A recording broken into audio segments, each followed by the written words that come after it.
Bonjour à tous et bienvenue sur Viking Studio, j'espère que vous allez bien.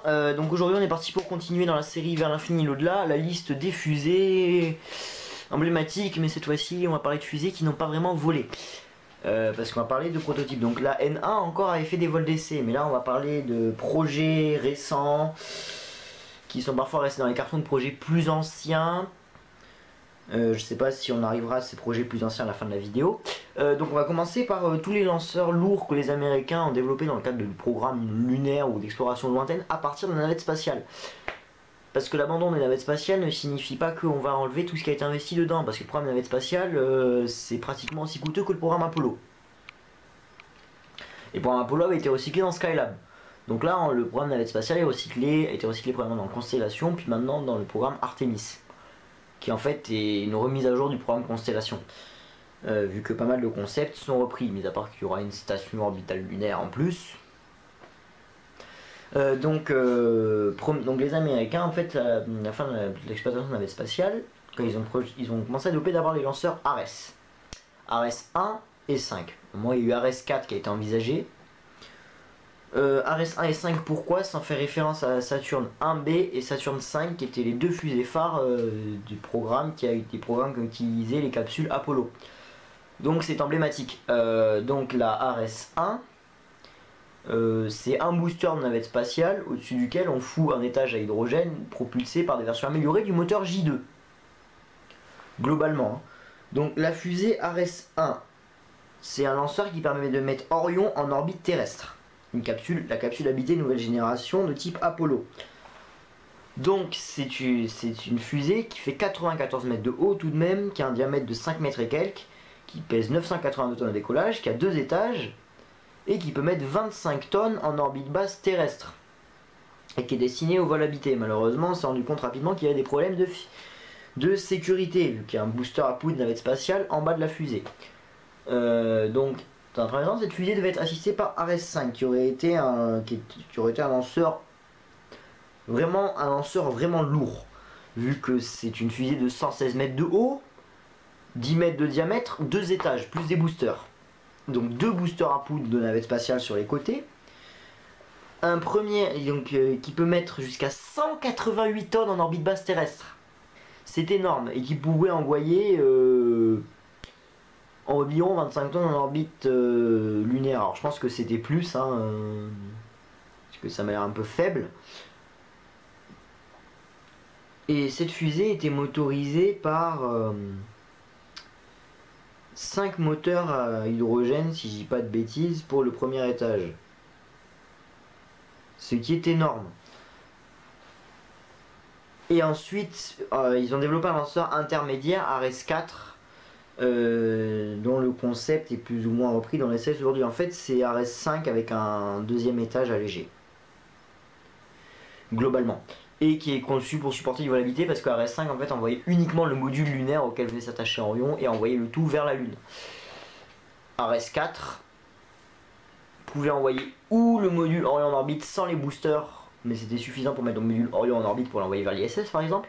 Avec les boosters pour envoyer le module Orion vers l'orbite lunaire, ou bien le module lunaire, et les deux se rejoignaient là-bas. Ares 4 a très rapidement été abandonné, et suite à ça, les Américains, donc, qui avaient développé Ares 4 avec une capacité de 122 tonnes en orbite basse, ont développé le SLS pour Space Launch System. Donc le SLS, c'est une remise à jour en fait des versions lourdes des Ares. C'est un lanceur très puissant. Donc il faut savoir que le SLS, donc il est motorisé par il est composé de 2 étages. Alors il y en a plusieurs versions selon, en fait c'est surtout selon ce qu'on met sur le deuxième étage pour motoriser. Donc c'est 2 boosters de navette spatiale sur les côtés. Donc il devait bientôt voler d'ailleurs le SLS, il devait voler en 2021 par là. Donc c'est 2 boosters de navette spatiale sur le côté, un corps central en fait qui est le réservoir central de navette spatiale, en bas duquel on a mis 4 moteurs de navette spatiale. Mais qui ont été revus pour être moins coûteux parce qu'on ne cherche pas à réutiliser. Bon, c'est un lanceur qui fera entre 98 et 111 mètres de haut, qui aura un diamètre de 8 mètres et quelques, 3000 tonnes au décollage, 2 étages et qui peut mettre donc dans la version bloc 1. Donc le bloc 1 c'est la première version qui devrait voler, c'est conçu pour envoyer Orion en orbite lunaire. Donc 95 tonnes vers l'orbite basse et pour la version bloc 2 on devrait monter à 130 tonnes. Et donc l'orbite lunaire ça varierait entre 26 et 37 tonnes.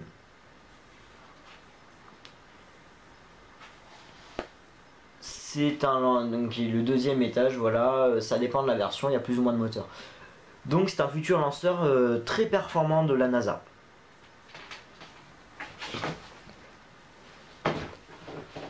Ensuite, dans les autres lanceurs, dans un autre lanceur qui lui a déjà volé, la Falcon Heavy, mais bon,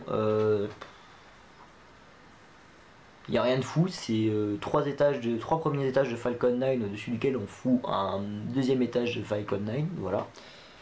Non, par contre, donc voilà, le Starship,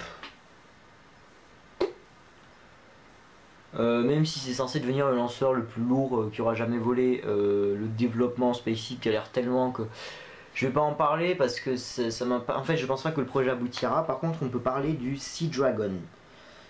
Qu'est-ce que le Sea Dragon? Le Sea Dragon est le projet le plus fou de fusée tous les temps. C'était censé être une fusée réutilisable. C'est un concept qui date de 1962, qui n'a jamais volé. Il y a eu des vols expérimentaux de fusées plus petites pour expérimenter le principe. C'est une fusée qui aurait pu envoyer entre 450 tonnes et 550 tonnes en orbite basse. Je vous laisse imaginer la puissance de l'engin. Il faut savoir que c'était une fusée qui était censée être réutilisable, qui devait être lancée depuis l'océan, qui était composée de 2 étages. Le premier étage aurait tourné au kérosène, à l'oxygène liquide, et le deuxième étage à l'hydrogène et à l'oxygène liquide. Comment dire que c'est un engin dont le moteur du premier étage devait sortir 35 000 tonnes de poussée et celui du deuxième étage 6 000 tonnes. Je vous laisse imaginer la puissance du truc, un unique moteur à une seule tuyère. Il faut savoir que le moteur faisait le diamètre de la fusée, soit 23 mètres de diamètre. C'est énorme, c'était une fusée qui devait peser 18 000 tonnes au décollage, faire 150 mètres de haut et 23 mètres de diamètre. C'était une fusée qui était censée supporter une mission habitée lancée en une seule fois vers Mars. Parce qu'il faut savoir qu'à plus de 400 tonnes en orbite basse, on peut mettre l'ISS en orbite. L'ISS. Donc je vous laisse imaginer la capacité de l'engin. C'est la fusée la plus folle jamais imaginée. Malheureusement, elle n'a jamais pu voler. Il y a eu des prototypes de fusées lancées depuis l'eau.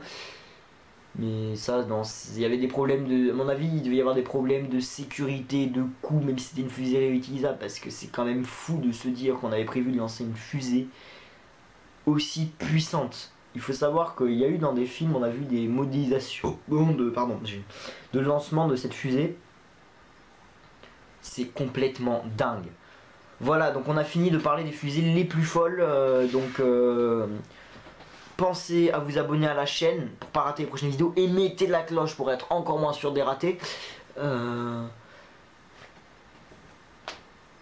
Et donc moi c'était Viking Studio, je vous dis à bientôt dans une prochaine vidéo. Pensez à venir me suivre sur Insta, mettez des pouces bleus, mettez des commentaires si vous avez des choses à me dire. Voilà, n'hésitez pas, je lis les commentaires. Et donc sur ce, c'était Viking Studio, je vous dis à bientôt dans une prochaine vidéo. En attendant, portez-vous bien.